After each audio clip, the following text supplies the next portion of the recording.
Komisi Pemberantasan Korupsi KPK melakukan operasi tangkap tangan OTT di Pekalongan, Jawa Tengah. Dalam operasi tersebut, tim KPK mengamankan sejumlah pihak, termasuk Bupati Pekalongan, Fadia Arafik.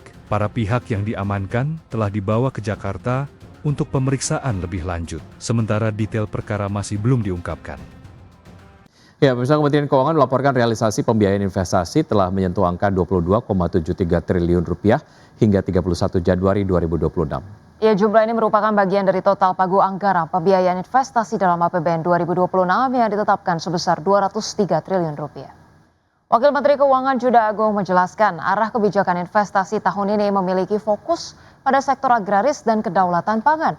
Adapun mayoritas dana yang telah dicairkan dalam 1 bulan pertama tahun ini diarahkan untuk memperkuat cadangan pangan nasional.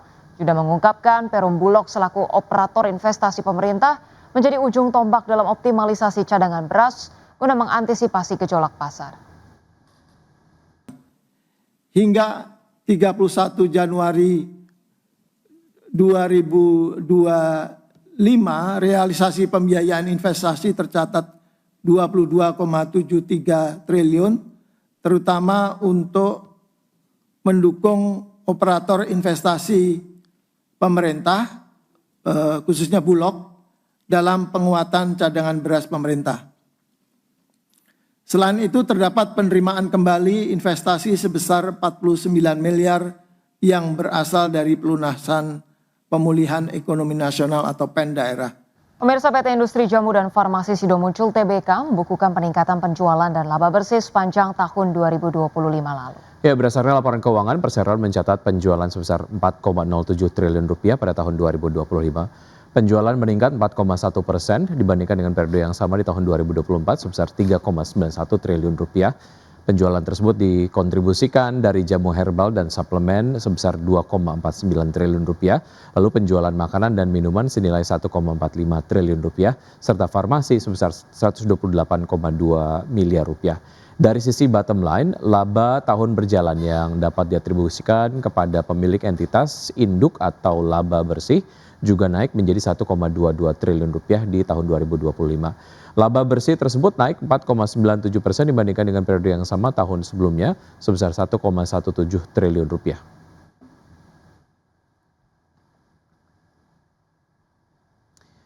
Ya, emiten produsen roti merek Sari Roti PT Nippon Indosari Korpindo TBK atau Roti mencatatkan kinerja positif pada kuartal 4 tahun 2025. Meski secara tahunan penjualan masih tertekan, perseroan berhasil mendorong pertumbuhan laba secara signifikan di akhir tahun. Emiten produsen roti merek Sari Roti PT Nippon Indosari Korpindo TBK atau Roti mencatatkan kinerja positif pada kuartal 4 tahun 2025. Meski secara tahunan penjualan masih tertekan, perseroan berhasil mendorong pertumbuhan laba secara signifikan di akhir tahun. Berdasarkan laporan keuangan per 31 Desember 2025 yang telah disampaikan kepada Otoritas Jasa Keuangan dan Bursa Efek Indonesia, Roti mencatatkan penjualan kuartal 4 2025 sebesar 1,02 triliun rupiah atau tumbuh 4,5% secara kuartalan.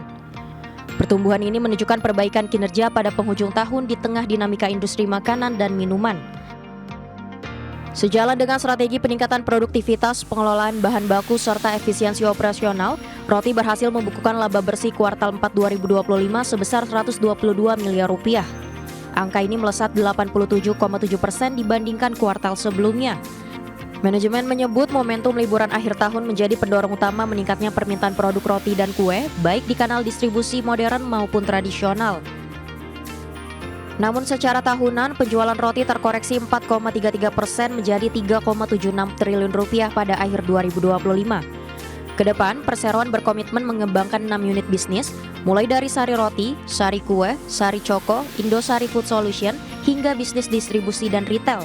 Langkah ini menjadi bagian dari strategi pertumbuhan bertajuk Growth Beyond Bread untuk mendorong kinerja yang lebih tinggi di masa mendatang.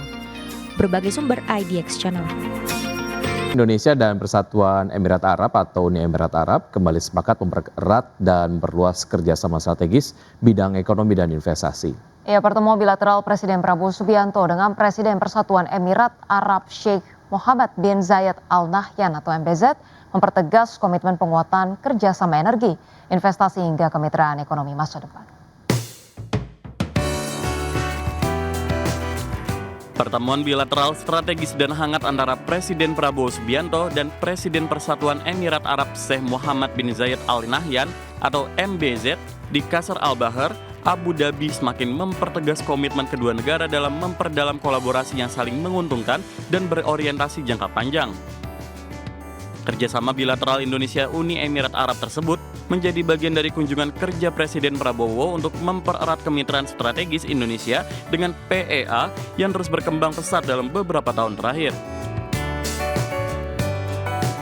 Selain itu, pertemuan ini memiliki makna istimewa karena tahun 2026 ini merupakan 50 tahun hubungan diplomatik Indonesia dengan Persatuan Emirat Arab yang menjadi fondasi kokoh bagi kedua negara untuk membuka babak baru kerjasama strategis yang lebih luas, lebih dalam, dan lebih berdampak bagi kesejahteraan rakyat kedua bangsa. Kedua pemimpin juga sepakat berlanjut dalam pertemuan expanded meeting untuk membahas agenda strategis mulai dari penguatan kerjasama energi, investasi hingga kemitraan ekonomi masa depan. Pertemuan Prabowo MBZ ini kembali menegaskan komitmen kedua negara dalam memperdalam kolaborasi yang saling menguntungkan dan berorientasi jangka panjang. Selanjutnya, Presiden Prabowo dan Presiden MBZ menggelar pertemuan empat mata dalam suasana terbuka dan konstruksif, sekaligus tekad kuat untuk terus memperkuat hubungan bilateral yang telah terjalin erat. Dari Abu Dhabi, Uni Emirat Arab, Tim Liputan IDX Channel. Investasi Uni Emirat Arab ke Indonesia sepanjang tahun 2025 tercatat mencapai lebih dari 14 miliar dolar Amerika serikat atau 233 triliun rupiah. Iya, sedangkan volume perdagangan kedua negara tercatat naik 20% secara tahunan menjadi 5,5 miliar dolar Amerika atau setara 91,53 triliun rupiah. Pertemuan bilateral Presiden Prabowo Subianto dengan Presiden Persatuan Emirat Arab Sheikh Mohammed bin Zayed Al Nahyan atau MBZ semakin memperkuat hubungan strategis yang kuat dan kokoh termasuk kemitraan di sektor perekonomian. Tercatat investasi dari Uni Emirat Arab ke Indonesia mencapai lebih dari 14 miliar dolar Amerika atau sebesar 233 triliun rupiah. Sedangkan volume perdagangan kedua negara di tahun 2025 tercatat naik 20% secara tahunan menjadi 5,5 miliar dolar Amerika Serikat atau sebesar 91,53 triliun rupiah. Selain itu, kerjasama investasi di bidang pembangunan antara Uni Emirat Arab dan Indonesia mencapai 260 juta dolar Amerika. Kerjasama ekonomi dan perdagangan antara Indonesia dan Uni Emirat Arab terus berkembang di berbagai sektor, termasuk sektor energi, pembangunan, dan teknologi. 50 tahun hubungan diplomatik Indonesia-Uni Emirat Arab dinilai sebagai momentum memperkuat kemitraan strategis. Indonesia menilai Uni Emirat Arab tetap menjadi mitra dagang dan investasi utama Indonesia di kawasan Timur Tengah. Uni Emirat Arab juga menjadi salah satu pasar terbesar minyak sawit Indonesia.